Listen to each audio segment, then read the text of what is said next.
By the time the sun rises at Santa Anita Park each morning, there is already an abundance of activity underway. Horses are training on the track for their next race. At Clocker's Corner, people are grabbing a bite to eat or buying custom horseshoe art.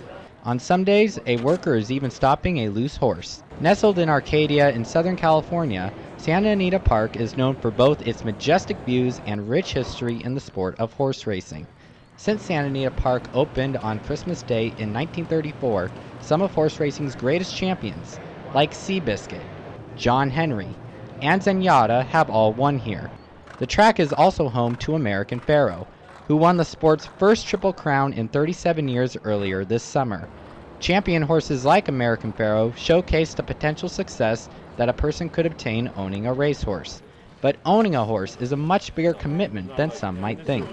Karen Norton owns a stake in Lady Wedge, a 2-year-old filly stabled at Santa Anita Park.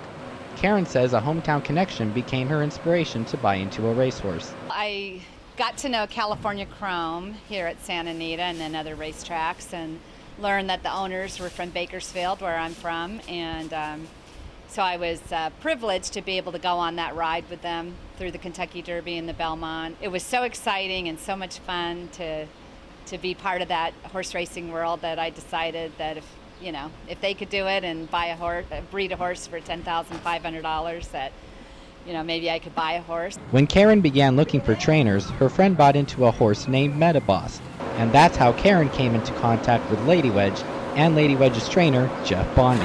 I learned that he's very good with 2-year-olds, and buying a 2-year-old horse is a lot more affordable than buying an older horse that's already well known. One of the main responsibilities of owning a racehorse is paying to take care of it, and those costs add up quickly. Usually the basic cost is about $98 a day.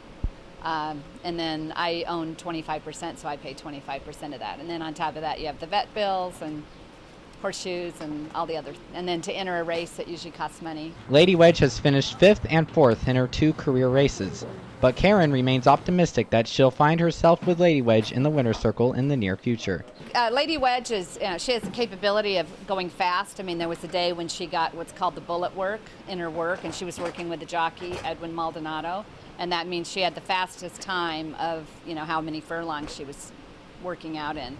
So we know she can go fast. Karen believes Lady Wedge will make her next start in 2 months. Until then, Lady Wedge has the luxury of being stabled at one of the most legendary sports venues in Southern California. For Neon Tommy, I'm James McDaniels.